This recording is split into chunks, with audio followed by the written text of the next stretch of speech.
حقیقت جو کچھ بھی ہو، ویسے یہ سوچ کر خوشی ہو رہی تھی کہ چچی میری آنکھوں سے ڈرتی ہیں۔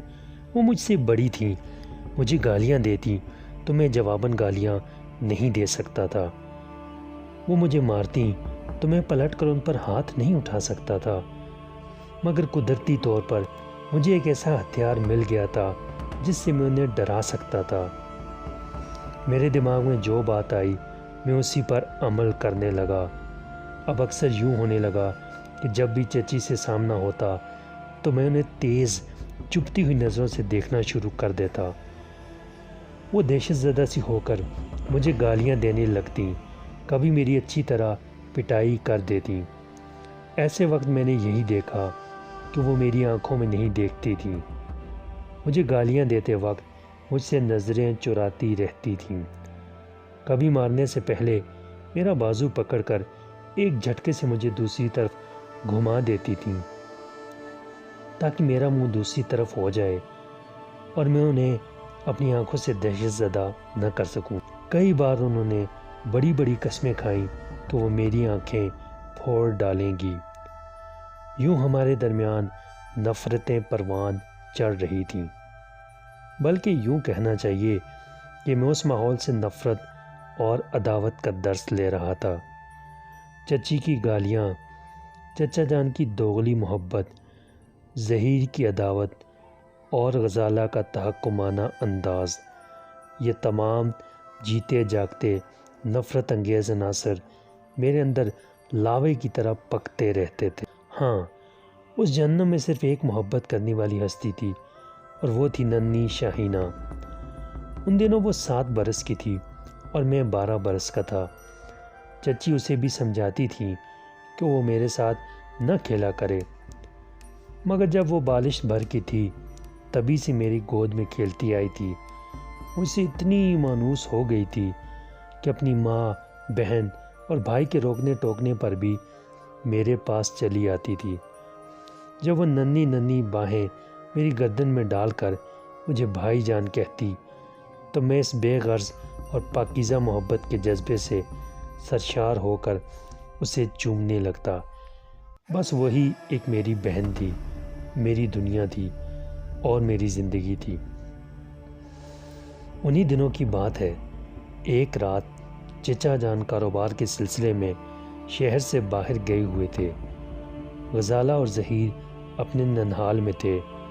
شاہینہ میرے بستر پر آ کر لیٹ گئی تھی۔ چچی نے بھی اس رات بڑی فراخ دلی کا ثبوت دیتے ہوئے اس بات کی اجازت دے دی تھی کہ شاہینہ میرے پاس سوئے گی۔ وہ اجازت دے کر اپنے کمرے میں چلی گئیں۔ میں رات گئے تک شاہینہ کو پریوں اور شہزادیوں کی کہانیاں سناتا رہا۔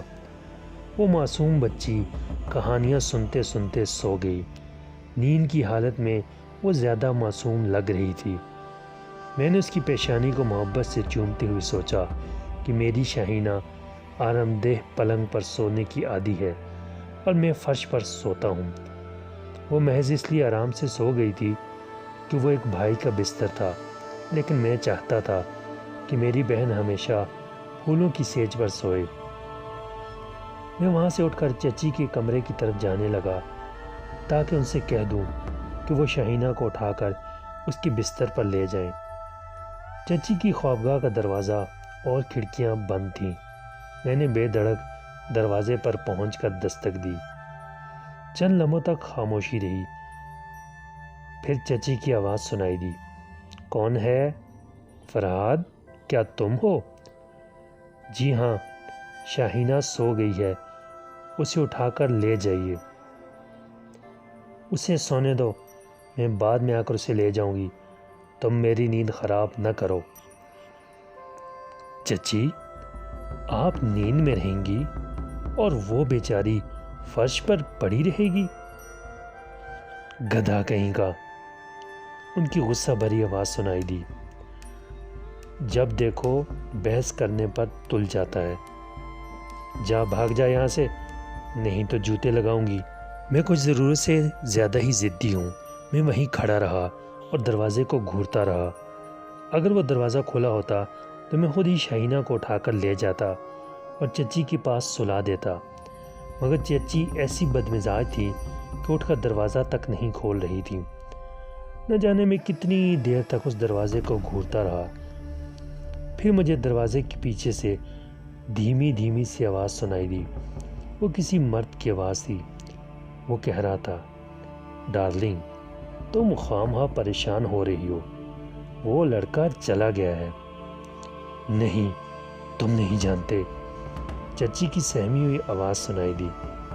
مجھے یوں لگ رہا ہے جیسے اس کی آنکھیں مجھے گھور رہی ہیں۔ کتنی ہی بار میں نے خواب میں اس کی آنکھیں دیکھی ہیں۔ وہ کسی انسان کا بچہ نہیں ہے، شیطان کا بچہ ہے۔ میں نے اپنی آنکھوں پر دونوں ہاتھ رکھ لیے۔